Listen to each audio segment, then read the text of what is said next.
name's Nicole and I'm a 3D animator working in video games for a studio called Kind Games, and I'm also a mentor here, Animation Mentor, doing the Fundamentals for Games workshop.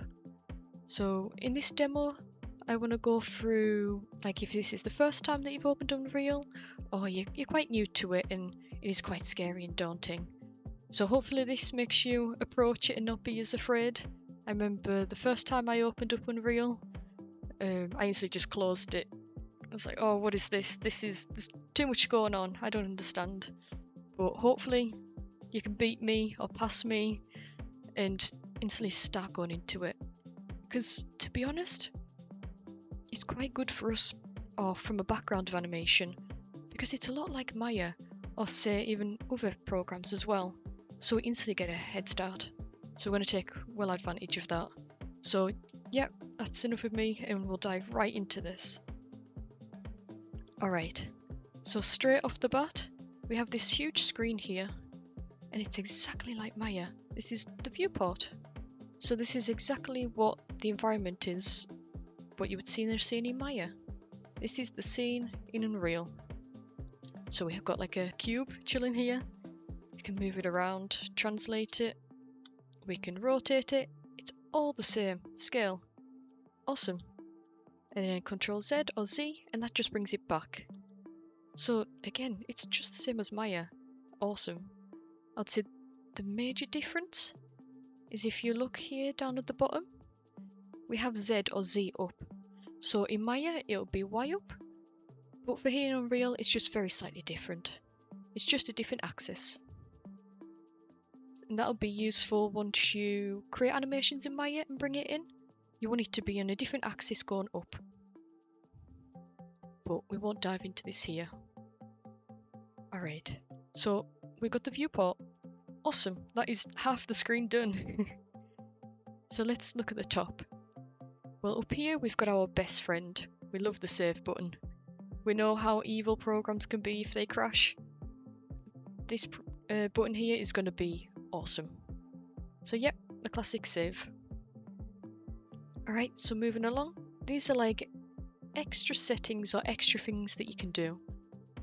We don't really need to dive into that here, but just know that they're here and they exist. So, I mean, if I just select this, oh cool, so this is where we can add landscape, or we can model here. So again, they're just here, just know they're there and you can do that. Like here, oh cool, extra settings. So we got, oh, so if I would just want to make some mesh, we can do that here. Extra camera controls, cool. We've got all this here. I come off of it. Then if I just fast forward to this one. So when you do cinematics, you'll approach this one. It's called the level sequence. But for us right now, we don't need this. And then this here though, you're going to use this a lot. So when you play the game, this is how you play it. So this is the play button, and then you'll have like stop and pause. But these icons here will not be grayed out and they'll be illuminated when you start playing the game. But yeah, for now, you know that's there. Awesome, so that is most of the screen done. So if we look at the right, we have the outliner. And this is just like the outliner in Maya. This is everything that's in the scene currently. So for example, let's choose this wall. Oh cool, so this is wall number 5. Awesome. Oh, and that's wall number 6. So I can select things here or in here. And something that's really cool with this is because I've selected, say, wall 5, which is this one. It brings up here in the details, well, extra details about it. So okay, cool, wall 5, that's its name. And then now I know which like X, Y and Z it is. If this is translate, rotate and scale, we have all the data here about it. So if I like jumped across to this one, see how that changed? That's just where that particular mesh is, or cube is. And because we know it's a cube, like down here, that's the name of the static mesh that it's using. So essentially it's just a cube, but we've scaled it up 30. to make it bigger, and we just like shifted it and moved it over there. Awesome. So then if we go down to materials, it's going to be a grey colour. So exactly like materials and textures in Maya, we assign it to the mesh. Well, this is where we can assign it. And it's not as colourful and bright, but this is where other people in the studio or department would go in and make this wall look like a brick wall, or ice or sand, anything at all that we wanted for the game. But for now, we just have it as a nice cool grey. Awesome, well, that's most of the screen done. Only thing left, which is going to be probably one of the most important things that we'll ever use, is down here at the screen left. This is called the content drawer. If I open this up, I know pop up and a lot of icons are going to appear. So if I go to here and just prep this here, that's quite a lot of icons. What's happening? What's going on? What is all this? What if I told you this is the file explorer? You know that little folder icon that you have at the bottom of your screen? This is exactly the same, just a different layout and almost like its own little area. And it's all together just for this, just for the game, there's nothing else. So it's super convenient because we got the layout all there. So for example, oh, okay, cool, so this is everything for Riley, and then we can dive more into these areas. So for example, I will just go back to the animation. But it's just the file explorer, so you already know what this is, and it's not as daunting. So we've literally gone through the whole basic layout, so now you can't be scared of opening it anymore. So yep, now we know what the overall layout looks like. Let's dive a little bit deeper, the next layer in the onion. Alright, so if I open up this, you'll see that there's almost like a crazy rainbow of colours going on here, and icons, and what is this? Why is the different colours? Why is that icons? Well, if we just choose one, we'll go through one at a time. So we'll choose the green because there's quite a lot of greens. Why is there a lot of greens? So just highlighting over it, we have the animation sequence. So that's the name of this particular file, and this file will always have the green colour. So what is the animation sequence then? So if we open this up, awesome. So the animation that I've opened up is, if we look, the walk cycle export. So that's the name that I gave it when I exported it from Maya into Unreal. So essentially, the animation sequence is just our animations in Unreal, and this is how Unreal picks them up and calls them. So this was the animation that I had in Maya, and then bringing it straight into Unreal. Okay, so now we know what it is. Let's break down what's actually here. What is the layout? Why is there so much crazy stuff going on here? So let's go to this section first, and maybe one of the most important. So this, if you think of Maya with the timeline along the bottom, and you have all your little keys along with, like, I guess red or whatever colour you assign to it, this is exactly the same. This is just a timeline that Unreal has. It does exactly the same thing, works exactly the same way. So the only difference is for Maya, it likes to be simple and compress everything. So for example, if I selected the hips, then it would show the keys on the hips. If I selected, I don't know, the hand, the elbow, anything at all, it would show what keys or keyframes I've put on that timeline, and it'll keep updating depending on what I select. For here, everything is all in one place. So for example, okay, this is the translate for the top. This is the mid orient. It lists everything, almost like a spreadsheet. So I'd say, to be honest, the timeline, that is the only difference. But because we imported it, it's got all of its little data here, and it doesn't show the actual individual keys. Okay, so then if we go to screen left, now we've gone past that barrier of the timeline. If I go to skeleton tree, we see a lot of bones. And this is just the same as Maya, really. So do you know when you're in Maya and you have the outliner and you can have all the drop downs and it shows the hierarchy of that bone and what that bone's attached to and so on and so forth? It's just the same here. So this is the layout or the bones for this animation. Awesome. If we go to the asset details, so the asset details are extra data or tweaks we can make to this animation if need be.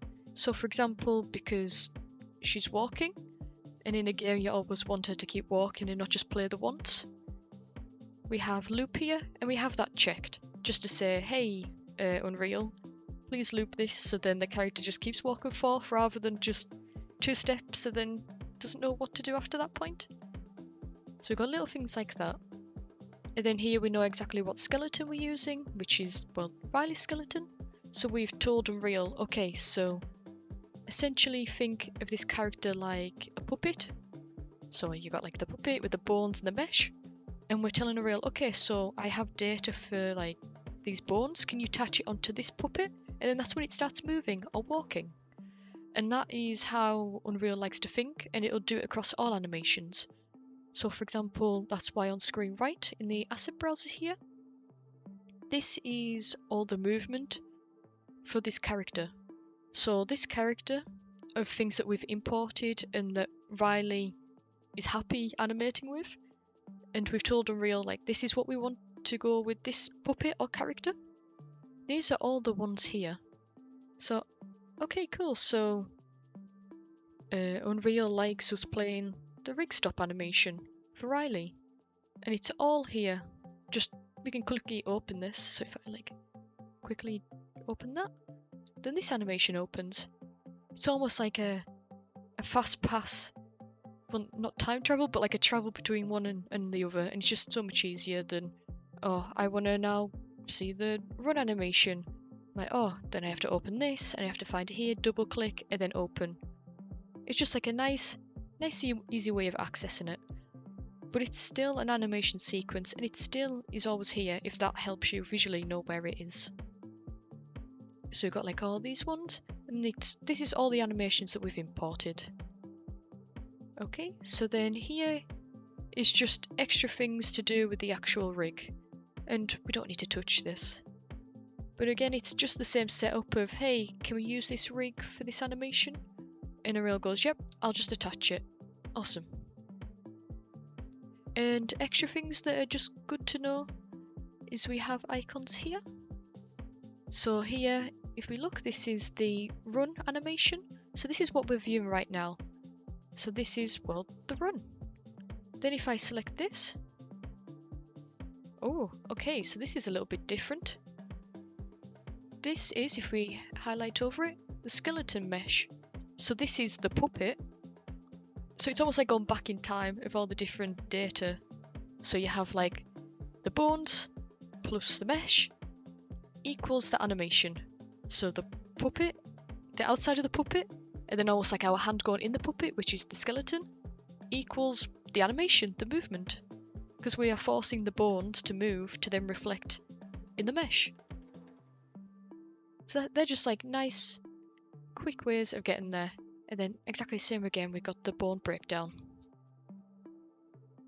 There we go, so not as daunting there either. It's just like an equation there, and they're just quick ways of getting there if need be. Okay, so if we close that. So what else have we got here? Now we've instantly ticked the box of how we can actually view animations. Well, what is a blend space? Well, this is a different colour, this isn't green, this is different. So if I click this, and then, oh, this one I don't think has animations on it, but that is one for the jump. But just because I've got this one handy, I'll show you this one.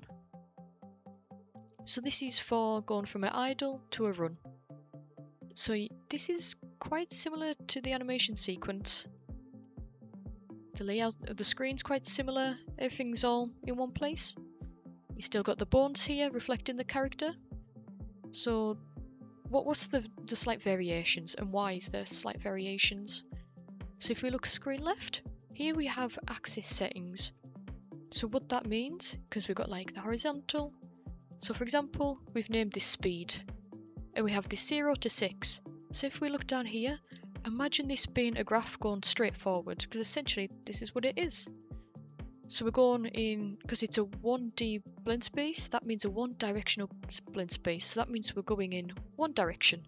So that's forward for this one. So for example, right now, if we see the 0 for the minimum, which we have here, and the maximum that's here is 600. So currently, if I don't press anything at all, so if I have one of these controls and I don't touch it at all, that's 0 because there's no movement. So at 0, we're going to play the idle because this is the one that's playing. And how we can check as well, if I hover, or well, even just playing it, but if I, for example,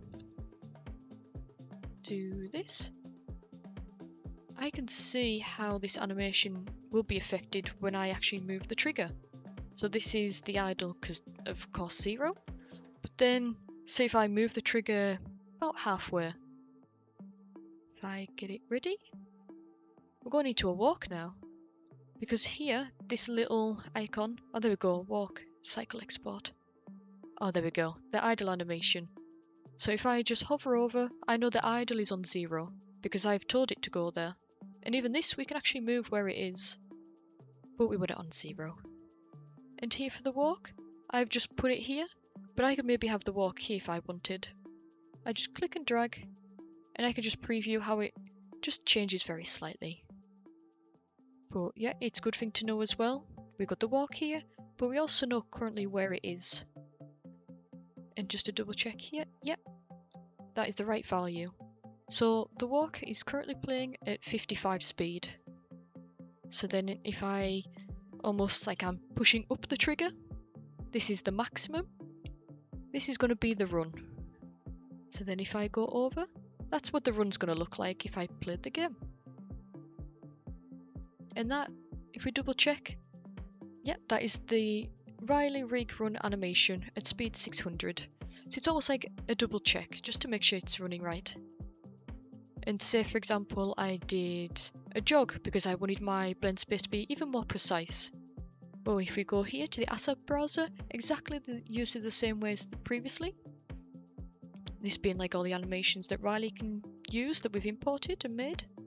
If I went down and said, I don't know, I want, pretend this is a jog, then I would just click and drag that in. And then now, if I went across in the timeline or the blend space, it would reflect the changes and the differences. So we have so much control over this, which is really, really nice.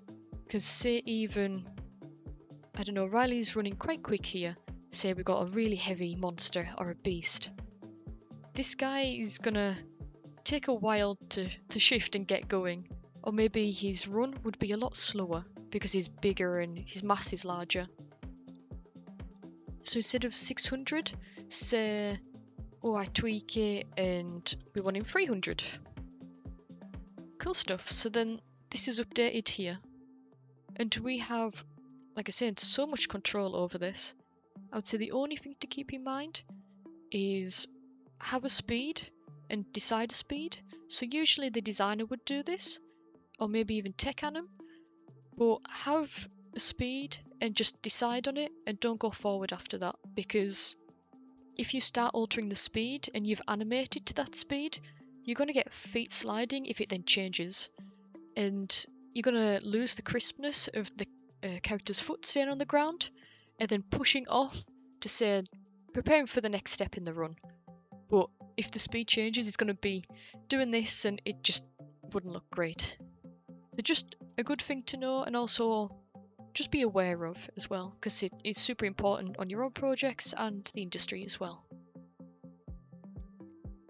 Okay, so that is the blend space, but that's most of these icons done right away. So then if we go to the next colour, so we got a purple. So this is the animation montage. So if I open this, and straight off the bat you're probably thinking this is very similar to the animation sequence, so why is this here? What is this? Try and treat this as like a video editing program. So you say take a video off your camera or your phone, and that is like the animation sequence, that is the end product, that or the start product of that, and it's like the raw thing you've just made or the animation you just created and you want to do something with it. And this is like a video editing program that you want to take the video or the animation and do something with it to make it even cooler and more awesome, really. And what you would do here is you could add notifies, and these are like extra layers that you would see well in a video editing program, say as like Premiere DaVinci. Into here you could add sound effects, visual effects, or extra information that is just useful for this animation to then tell the game and Unreal when you come to play it. So for example here, something that is already set up is we have uninterruptible, interruptible and reset. So what are these? What are these things in the notifies? Well, this is essentially, pretend you're attacking a really hard boss and you're spamming the attack button. Well, say if this animation is playing and I'm spamming, say, the A button, it would have to play through this entire section of the animation before then it resets and then it goes and does the attack again. That's to stop the animation from spamming just at like the midpoint and not actually going through with the attack, to then get ready and attack again. So if I spam the A button, from here nothing would happen, still nothing, then I've passed that point, then you can go back. So say if I don't press the A button at all, or the attack button at all, it would just play through, and then here we have the reset, and it'll go back to the start.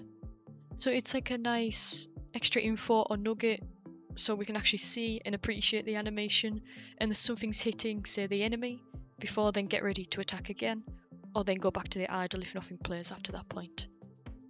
And yeah, these are just extra informations of how we can edit this, but we don't need to tweak this right now. But that is essentially the animation montage, that's it. So if I minimize this, and then we go back to the content drawer, we now know what all of this is. And I would say, just for a rule of thumb, you're probably thinking, so why are some of these in T-pose? Well, I animated from Maya and brought this into Unreal, so that's why like Riley's ready to go and attack, because that's the animation that I created. And all I did was saved over that file in just my file explorer, and then just clicked re-import animation, because I'm saving over what the T-pose of just what was there, and just saying, hey, by the way, there's an update, can you just register this? And Unreal goes, okay, and brings it in. So that's why Riley here is in an attack pose. But for example, for here, this is an unsaved file, and that's when then I would go in and animate and then bring it in. So we can do it via this way, or we can right click and then re-import. And this one you would use if it's the same file that you've saved over, so it would be the FBX. And this is, say, if you did one version of the file but then made another FBX, but actually you want that to save over this one, or you want the file path to then go to this one instead of this one, you would just do it here. So we have so much variation of how we can do that. And that's why with one of the other montages there was an animation. But that's a good idea of just to double check of, not the montage, the blend space, sorry. That's why nothing's playing here, because if I go over here, it's showing the land. Well, okay, so if I click and do this, nothing is playing. So it's like a good check over. So now you know what it looks like when it's animated and there's animation sequences there, and when it isn't. So this is why it's so important just to check over things and also play the game, because it'll also be reflected. Awesome. So this is the animation section done. So the reason I'm going over this is treat these like ingredients. So these are like the extra little things that comes together to make the end product or the meal or the game. These are the ingredients. Okay, so we've done this. Let's go to blueprints. So what is a blueprint? how I like to think a blueprint is think of a building or like architecture. You would have a blueprint drawing of how that building is made. So you'd have like the walls, you would have the ceiling, you would have the floors, so on and so forth. And it's the same here. This is the breakdown of the animations, which is like the walls or the ceiling, and all the extra data and information that clips to it to make the building, which is Riley. So it's all the drawings and the little things that come together to make the character. And that's essentially it.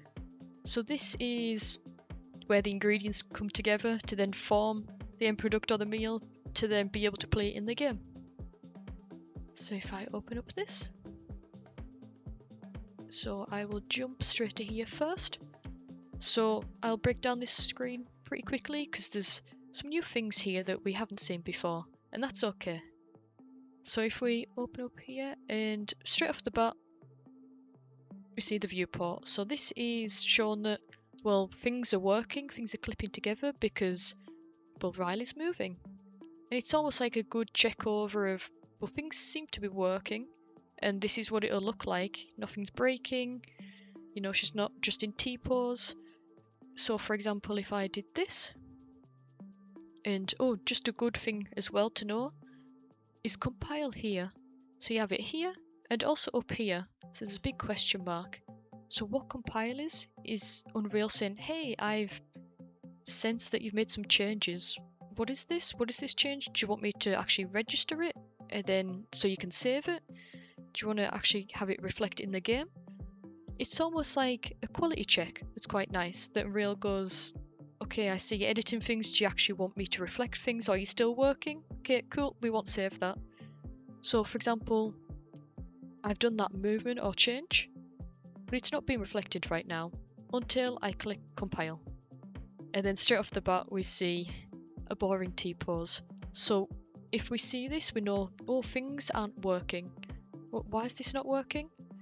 So if I do this again, and then compile, so it gets reflected, Riley's happy again, and she's moving. So yeah, that is just like a nice extra quality check, just to make sure everything's working that we would think it would do. Okay, so we scroll down. So we've got this thing called event graph. So the things here, event graph and anim graph, something that I would say is quite important for an animator just to be aware of, because you're going to be jumping in here quite often. I'd say it's tech anims are going to live in here, but we will have to occasionally visit the tech anims here and help them out. So event graph. Event graph I like to think of is something that's always running in the background. So when I'm playing the game, Unreal's like, okay, I've got this information ready. We're going to keep that thinking while this one's going to hold on, and then it'll start thinking about that. So if I open it up, you can see all these crazy colours. There's all these things appearing. It just looks like noodles and spaghetti. Don't worry, it's absolutely fine. We will rarely be in this particular section, and that's okay. But you know it exists and what it does. So for example, okay, set in jump variable. So this is just something that's jumping in, running in the background for jumps. The Unreal is very, very kind to give us for free. I mean, we love free stuff. We'll take it. We don't have to build it ourselves. But yeah, that's just something that Unreal's doing its thing, and it's working, it does its thing. We don't need to worry about it. And something that's quite good as well, just for generally when you're in this area of Unreal, is you see this line here. So why is this moving and this isn't? Well, this shows that something is processing. So it's like data being passed between, well, these boxes, or we call them nodes, and I guess they're like instructions for how things should move. Well, data is being moved across these instructions up until this point. And for here, currently nothing is happening. And that's because we're not playing the game for it to be reflected. But we're just looking at it. So, for example, we've got a blueprint that's updating animation currently. And the pawn, so pawn is a variable that means like the character or an object. So there's some animation going into whatever object or character that we're using, which I'm guessing is going to be Riley. And is it valid? Currently, we've just got this idle playing, so that's as far as it's going to go. So that's just a good thing of, oh, okay, so this is expected, and we can double check, oh, actually this area should have played. But for now, yeah, this is working as intended.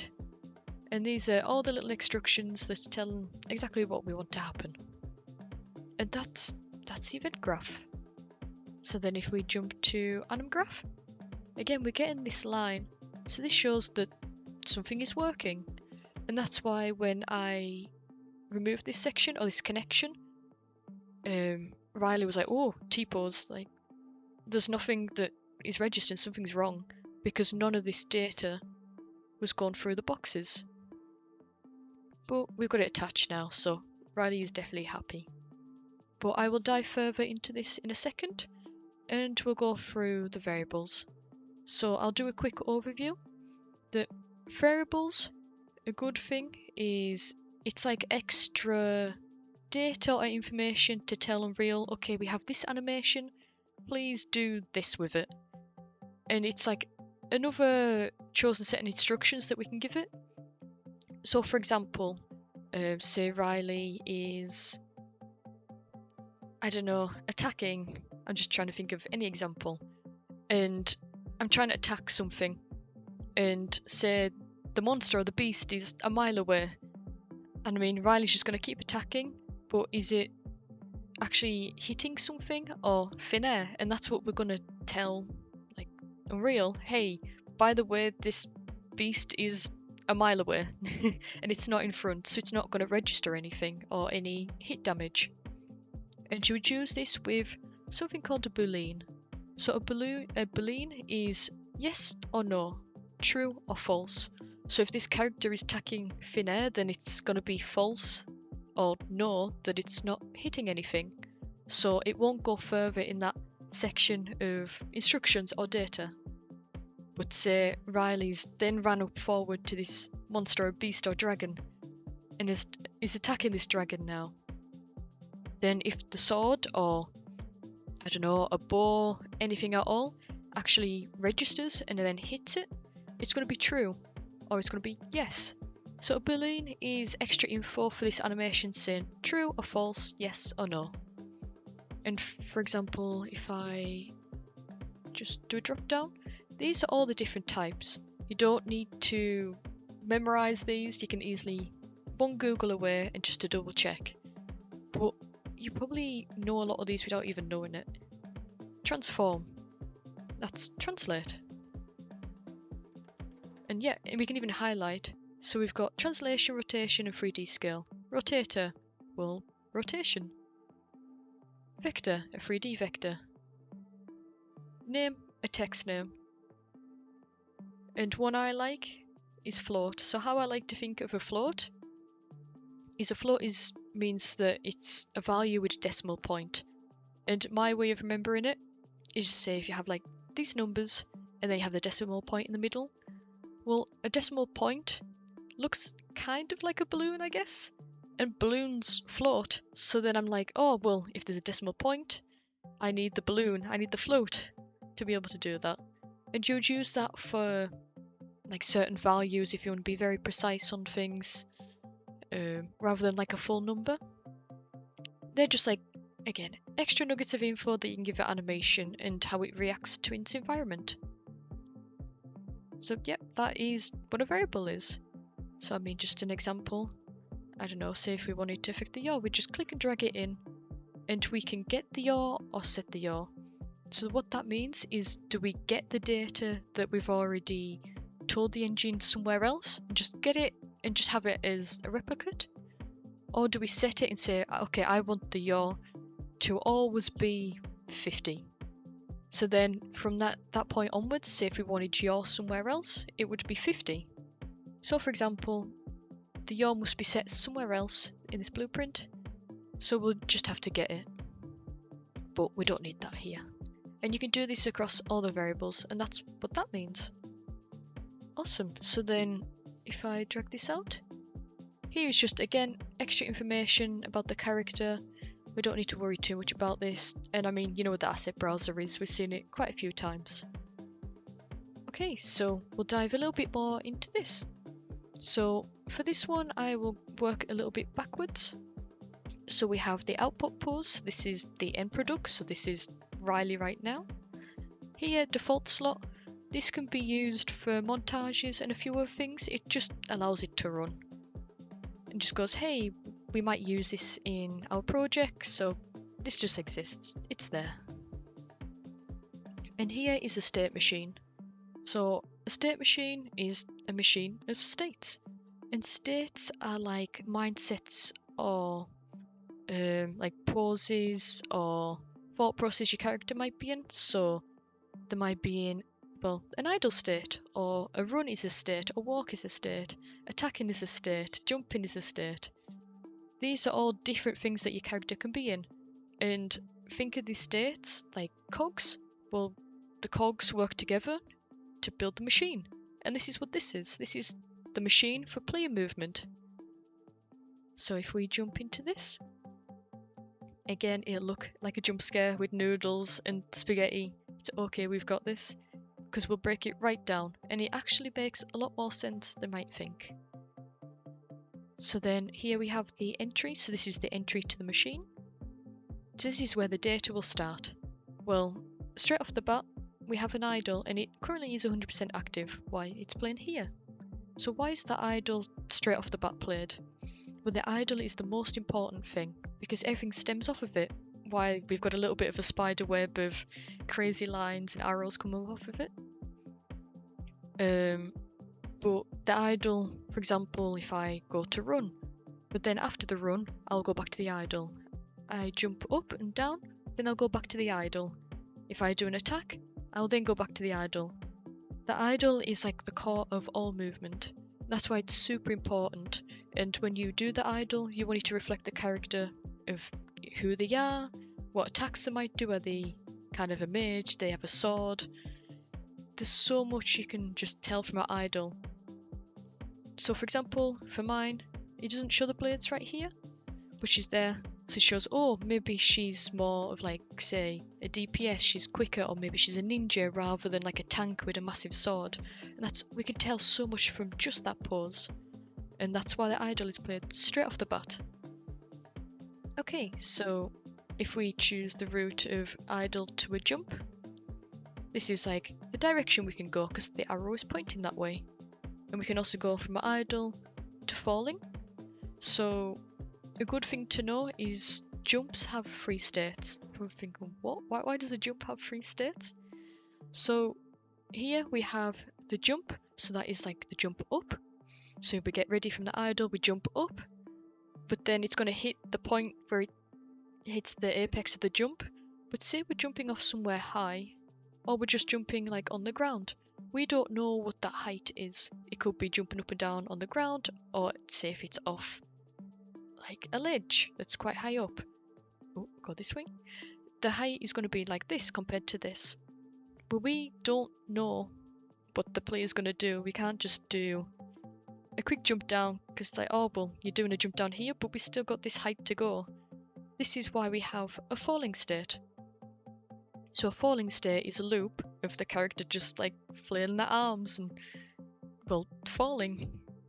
And we just keep playing that and play that until it hits the ground, and then it plays the land. So that gets like a nice realistic feel, because it can be used on so many different variations and heights and levels, and it just kind of covers us that we can do that. So for example, we can go from idle, we can jump up. Say if we're idle and we just walk off a ledge, then we'll go straight into the falling. And then we can go from an idle to a run. Well, if we move the Joy-Con, it'll run forward. Or it'll go from like the walk to the run. Because if, for example, if I open this, we have the blend space. Well, we know what the blend space is. If you recognize this, I jump back. Well, this is holding the walk for us. So it would actually go to the idle to the walk that's with the run. to the run.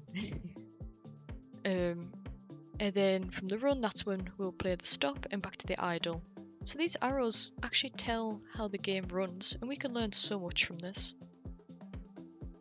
So just an example of, but what is these little things? What are these little icons, arrows? This is telling us how it gets from A to B. So for example, if I get the falling to the land, so that was when it was like, falling down and then hitting the ground. How are we telling it that it's actually hit the ground to then play the land animation? And this is from this. So if we look here, this is the vertical speed. So this is, well, vertical, up and down, and the speed. So it's the movement of coming down. Then when it's equal to 0, so if you think of, like, you're in Maya and you have like the translate up and down for Y, if you put the value at 0, it's going to be at the origin or the ground. Well, when it hits 0 or the ground, you can now enter this transition into the land. And that's how a jump works. So we can, again, it looks a lot, but we can learn a lot from this. And this is used between every one that we need. So the speed, if the speed, but yeah, if it gets greater, then it's gonna then flow more into the walk and then into the run. And then if it's less, it's gonna go into the stop. Because then we're going to the 0, we're not touching the Joy-Con, and it's gone back to the idle. And that's the structure. And just to show quick, if we go to the idle, sequence player. We know what a sequence player is. It's the animation. Remember, it's ingredients that's coming together to make the end product or the meal. And this is one ingredient. This is the idle. This is the idle animation. And this is it attached here to go, hey, when we're in the idle state, play the idle animation. And that's it. And it's the same for this. If you want to run, then you play the blend space. If you're doing a jump, play the jump animation. And say you wanted a different jump, you would go to the asset browser, click and drag it in, and then you just plug it in, and that's it. So it looks like a mass of just spiderweb, noodles, spaghetti, but it's not that bad. And it absolutely is not as scary as you think it would be. And again, just compile if you've done any changes, and it saves here. And of course, the good old save. Very important.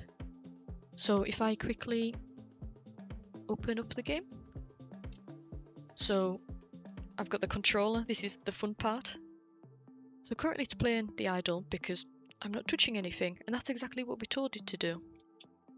So then I need to click the screen. So this usually would be for the attack, but we currently don't have attack animation. But that's good to know, because if we didn't have any attack there, they'd say, oh, actually, I did have an attack animation there. Oh, I need to add that in. And that's why it's so important to play the game. So if we get this and we start moving, we got the walk. And now we've got the run. And that's just from the setup that I showed you. And again, it's so important to play the game. Because, for example, I might look at this run and go, maybe the spine, or maybe the spine could overlap a bit more. Maybe the feet is sliding here. So maybe I'll go, oh, she's walking too much on her tiptoes. So then that's when I'll go into Maya, just tweak it, export it, re-export it I showed you, and then you can just tweak it like that. So usually I have a notepad and pen and write down, oh, actually, maybe the sword is covering the face too much. Or maybe it's okay. Just little things like that of, probably overlapping the hair's okay. Just, yeah, little details like that. And that's it. That is the basic overview of how Unreal works, how it plays animations, how blueprints work, and what it looks like with all the different animations and icons. It's absolutely fine. And yeah, we have the basics for a game, and say if this was my project, I know exactly what I need to work on next. I know how to improve these animations. I know, okay, I still need to import a few. And that's fine. We know where we can work on and improve. But yeah, that is a basic overview, a tutorial I suppose, of yeah, how it works. And if you like this sort of style, we have the Game Fundamentals workshop.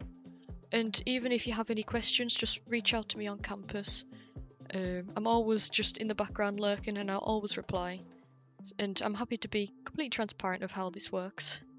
So, yep, I hope you learn a thing or two and you will brave opening Unreal. It's not as scary as you would think. And yeah, you've got this.